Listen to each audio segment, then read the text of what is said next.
watched enough of my content, you would have heard me describe cards as boring before. Cosmic Spider-Man, for instance, is a 5-mana 5/5 with 5 keywords. It gives those 5 keywords to all your spiders. It is what I would say a boring Magic card. It's splashy, it's flashy, and it's definitely powerful in what it does, but I don't think it's a very interesting design. Toma on the MTG Goldfish Commander channel went ahead and did a video talking about how some people describe these as slop cards, normally talking about universes beyond and the designs within them. It's a good video and ultimately comes to the conclusion these aren't really a problem for Magic, but what I want to do with this video is talk a bit about why I think these designs are boring and how my opinion on them has changed.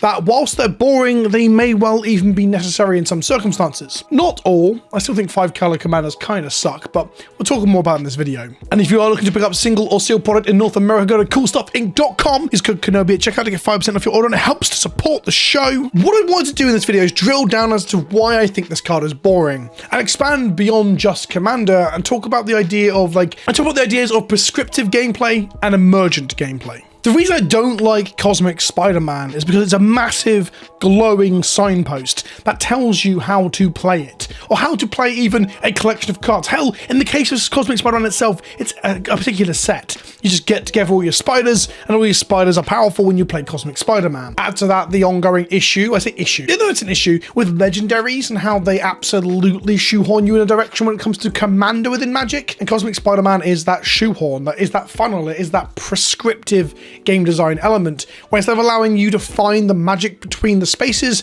you are told exactly what to do. And these prescriptive examples are everywhere. Heroes in a Half Shell, I think, is slightly more interesting than Cosmic Spider-Man, but not by a huge margin, being a 5-mana 5/5 with 4 keywords, and when it deals damage or any ninja, mutant, or turtle you control deals damage, you put a counter on it and draw a card. And thus it is just a signpost to play cards that are ninjas, mutants, and turtles, which is mainly going to be the creature types of that set.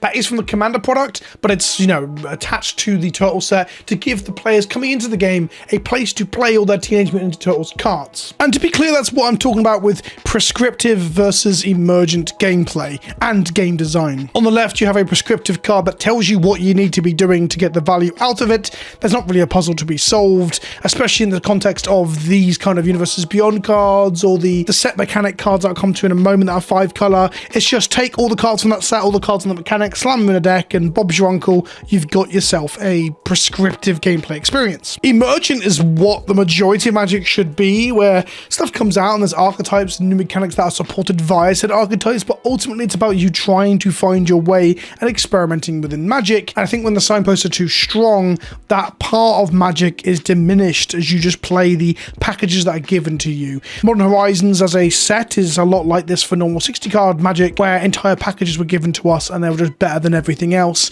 and then multiple formats of Magic are just dominated by the same decks using the same collection of cards from Modern Horizons.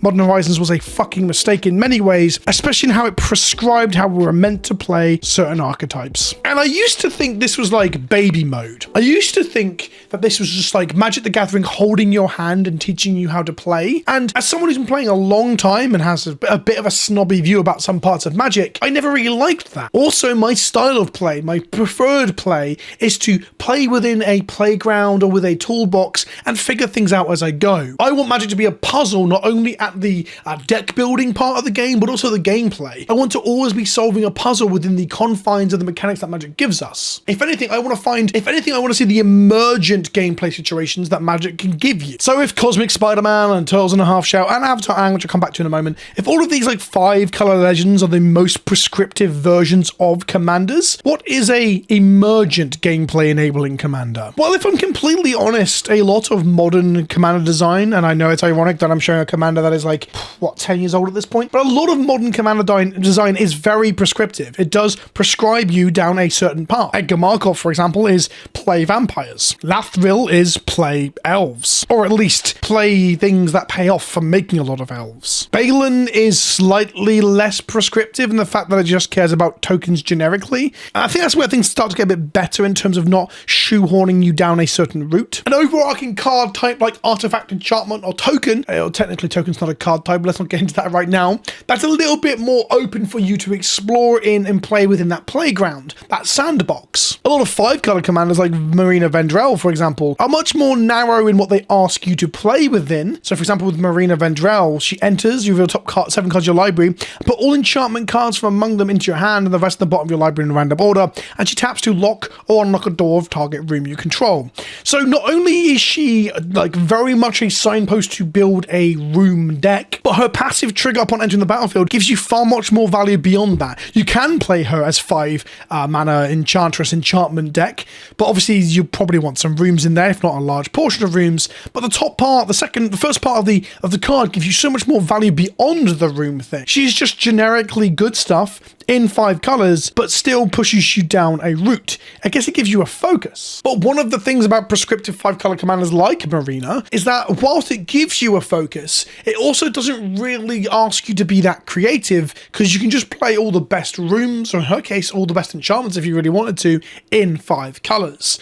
There's none of this, there's this buzzword that commander players love to use when trying to dismiss the idea that I can play a Kitchen Finks in a mono white Thalia commander deck, where they say that restrictions breed creativity. Meanwhile, the company at the helm of the game keeps printing 5-color fucking build-around tent poles that are prescriptive in what they want you to do. Tom Bombadil is a Saga commander through and through, and it's 5 colors just so you can play every Saga in the game. Back in my day, that's right, we're doing some real boomer shit right now. The number of 5-color legendaries could be counted on 2 hands back in the early days of Commander, the 2011-2013 sort of period. And thus, if you want to play 5-color stuff, Horde of Notions cared about elementals and Sign of the Urdraken cared about dragons, but the reality is if you want to play 5-color enchantments, 5-color artifacts, 5-color your mum's pants, whatever your theme is, you'll be stuck playing with Scion, Horde, Sliver Overlord, or Corona, Child of Alara, or Atog. Yes, I missed out Chromat. The point is, you would take your 5-color commander and you would like it. You'd have to just play with one of these to be the helm of your commander and largely not affect what you're doing. Nowadays, every time you get an archetype that could involve all 5 colors, shrines, doors, legendaries in the case of Joda, fuck me, don't get me started on that, you're given a commander that also pays off for being in that archetype and pushes you towards the archetype too. Whilst Valgavoth Harrower of Souls does push you into this let's ping everyone on their turn things, it gives you a thing that you're trying to do. Most good modern commanders will do that. It's a much more open-ended way to play. It also came in a precon that gave you the starting blocks for that, so arguably perhaps precon commanders can be a bit more loosey-goosey about what they tell you to do, because you're already getting a load of signals and signposts as a newer or less entrenched player from the cards in the deck. But I think Valgavoth's a much more interesting design than literally saying the mechanic that it's paying off twice on the card. The Wise Mothman also comes into this category. Like, it gives rad counters to people, and whenever one or more non-land cards are milled, put a counter on him, and thus he gets bigger and bigger as people mill non-lands, which is what the rad counters does. It has this thing of like doing the thing and enabling the thing. Sure, that is a criticism I have for modern commanders too, that they'll help you learn to ride your bike, they'll ride your bike for you, and they'll suck you off on the way. But I think this is still a more open-ended sort of game plan. It gives you a lot more room to breathe. And this extends beyond Commander, and this is why I think I've become softer on it. I used to be very much like, if the Commander told you what to do, I found that fucking boring as sin. But now, I've been thinking about it in the context of like other parts of Magic. So, for example, think about sitting down to draft a cube, or any set for that matter. You open your first pack of 15 cards, and you see an uncommon that says, every time you splooge, draw a card. Or every time you splooge, deal 1 damage to the opponent. That is also a signpost. That is a telegraphed idea. Do you want to splooge some more? And honestly, that draft environment, whether it be a set out of draft boosters or a cube environment, if that set or cube or environment, use the word again, doesn't allow you to splooge, if that isn't signaling you to be able to go into the splooge deck, that's kind of bad design. And thus, this prescriptive element of, come on, come do this thing that you might enjoy, I think is useful in those circumstances to guide people. It's a bit like those examples in recent time in video games where, like, ledges in Resident Evil 4, the remake, the most recent remake, ledges and ladders were covered in yellow paint, which was used as an accessibility tool as well as a way to draw the eye of the casual players who never played Resi before to find the direction that they need to go in. I think Resi 8 had it as well. And all the hardcore gamers, the people who are kind of on the boomer side of things like me, are like, back in my day, we didn't need yellow paint to show us where we could climb. But the reality is it makes the gameplay experience smoother and easier for a lot of people. Not to even get into the accessibility of like color blindness and difficulties with perceiving like doors and things when you can't see color, or whatever the fucking like the accessibility issues there is. It does allow newer players and younger players to play in a way that is all but a positive thing. It just makes it easier to start playing. And thus, coming to a draft environment where a card signposts to you or signals to you that a thing might be available, I think that's a good thing. And that's the thing, right? Signposting or prescriptive gameplay design is not all made equal. I think that's kind of the part I've come to as I make this video. I'm not exactly sure where I land on all this, but that's probably what I've pulled out of it the most. Signaling what you can or can't do in a limited draft environment or a deck builder. Played a lot of deck builder board games recently. Clank is a really great starting deck builder where you build a deck and you dive into a dungeon and you steal things and you accrue gold. At the end of the game, the person who's got the most gold, the most valuables wins. And in that, there's a card that basically gives you more points at the end of the game for the amount of like heavy tomes of magic that you're carrying, which are completely useless in the game except for being worth money at the end of the game. And thus, it pinpoints or highlights or opens up the possibilities of an archetype to someone who's looking for archetypes, someone who understands that's what the cards will do. That is fantastic from a discovering the game for the very first time or helping new players get into the game. That's exactly what you fucking need. And thus, when it comes to Commander and building your first deck, because Magic is so fucking complicated and rich and like decision rich, to use the word again, like you can get flabbergasted and struggle to make your first deck. So having decks or commanders that help people get into Commander by like really funneling them in a direction is actually a very good tool for accessibility, not in the helping people with different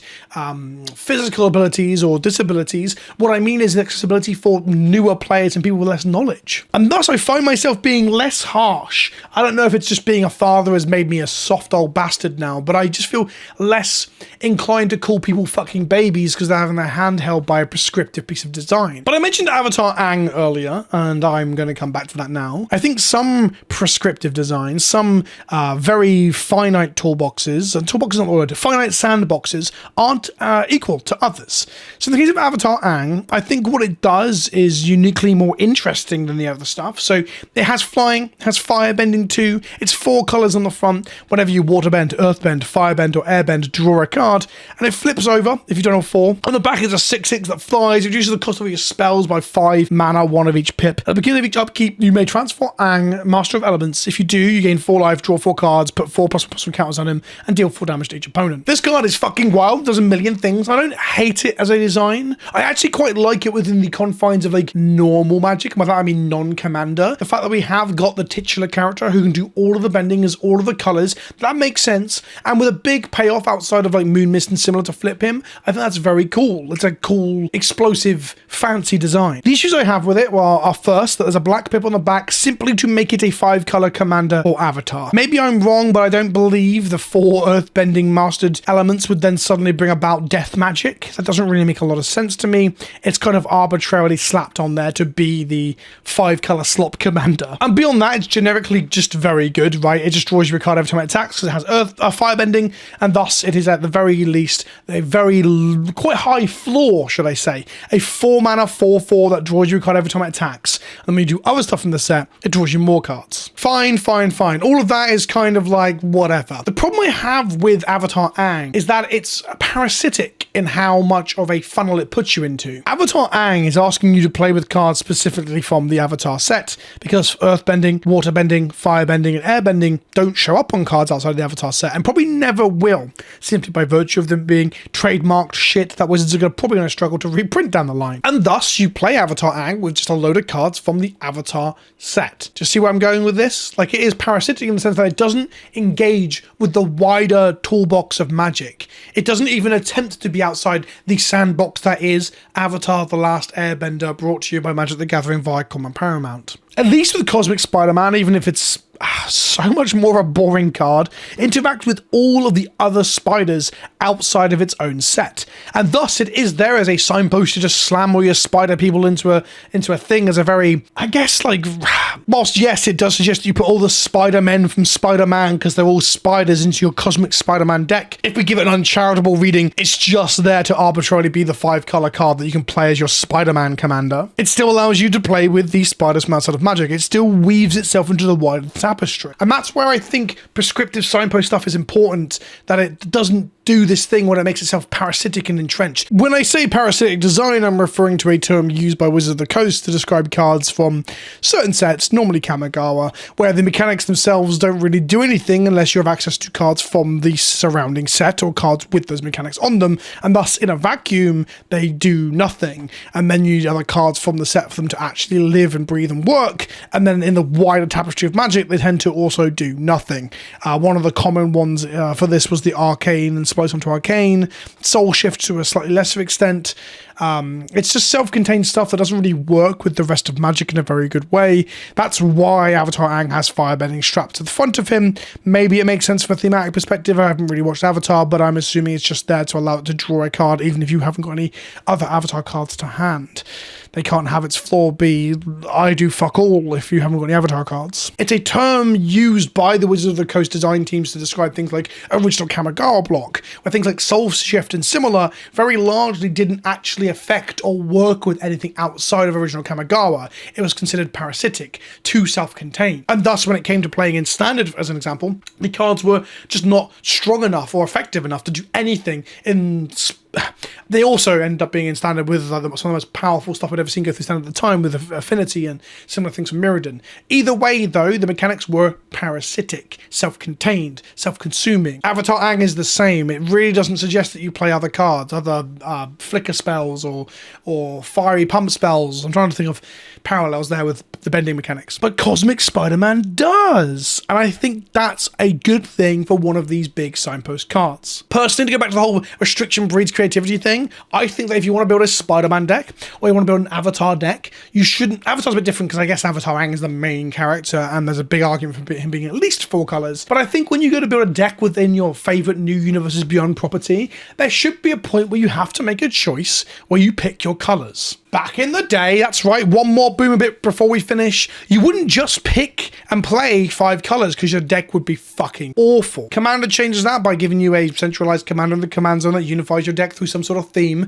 In the case of Cosmic Spider and Avatar Aang and Turtles and Half Shell, the unifying theme is just the sets they're in. But you get Command Tower, an Arcane Signet, that now make all of the mana you need, things that wouldn't quite work in 60 card. Of course, there are City of Brasses and stuff in 60 card, but I'm saying it's easier in Commander because of the tools that are given to you. But you wouldn't just build a 5-color deck and slam all your favorite cards into it and hope for the best. You'd have to learn a little bit. I think this is kind of like almost cushioning people from learning that you can't just play a pile of shit from the same set and hope it's synergistic enough. In many ways, the signpost prescriptive gameplay element that is your commander is a band-aid over a wider issue where you as a new player don't really know how Magic works. You've got your card that like signals you can play all your favorite things from this particular Universes Beyond, and then a sloth of unsynergistic shite, and you're just hoping the two work together. This is alleviated somewhat by other uncommons and rares from the sets that care about, you know, every time you airbend or each spider you control, the other like sort of signpost build around draft uncommons and rares. But really, the conclusion I've come to is that having Marina come into play and trigger and find other enchantments is good, actually. Although it feels like giving more value to the room commander, it means that she's not just doing rooms. She's not just like parasitically sucking on their own arsehole. Instead, she can work and interact with other parts of Magic. And that comes to my final closing statement in this ramble, is that I like it when these cards interact with other parts of Magic. That's kind of the fucking point, right? I think Magic is a wonderfully interesting game where you can find these emergent gameplay elements where you find a card or another card and they do a thing that your friends may have never seen before. Hell, someone playing Magic, a designer or a player, may never have seen it before. There's so many moving parts in Magic that you can find your own engines, your own synergies, your own ways to play, and it's wonderful and exciting. I do think the signpost cards kind of take away from that a little bit, especially in Commander, although they have this benefit of allowing you to focus and not get absolutely bogged down down by the 40,000 play pieces or whatever it is these days. There's beauty in finding those interactions, and I think your signpost commanders need to be a bit careful not to take that completely away from you. I think Aang does that to an extent. Of course, you can play other bits and bobs inside Aang, you can play other synergies and combos and stuff that don't interact with him. Not everything in your commander deck has to interact with your commander favourably. I completely agree, and I'm pretty sure I've said that in multiple videos before. But it does just kind of incentivize you to play with only cards from one set, and I think that's not great. So I'm softer on them now. I think they've got a use. All game pieces have different uses. To go back to the deck builder thing to close out, I've been playing a lot of DC deck builder recently, and the characters that you get in that you get to play as, your sort of commander, your in-game passive. Batman, for example, gives you extra power when you play equipments. Superman gives you extra power when you play unique superpowers. Wonder Woman gives you extra card draw when you defeat villains. I think they're probably struggling to find her unique identity thematically. Mechanically, she just hates villains more than other heroes, weirdly. But anyway, these cards give you a direction for your deck build each session, and whilst I think it is prescriptive more than allowing you to find that emergent gameplay, it doesn't shoehorn you in one direction, it just gives you some direction. And coming to a new deck builder, that is necessary. That is the function of that game piece, is to give that guiding hand. Not all game pieces have to do the same thing. Some can be these guiding hands to new players, while others can be puzzles to be solved. I just wish we had more commanders like Sharoom the Hegemon, where her ability seems just like a weird reanimatory thing, and you can take it in so many different directions. But I guess you gotta be careful when designing those, because then you just end up with generic value engines as opposed to synergy things that ask you to play a certain type of card. Anyway, that's some food for thoughts about some things I've been thinking about with commander deck builders and game design in general. I've been Vince, also known as PleasantKenobi on the internet. Let me know what you think in the comment section below. I'll be back with another video soon. Ta-ta for now, dickheads.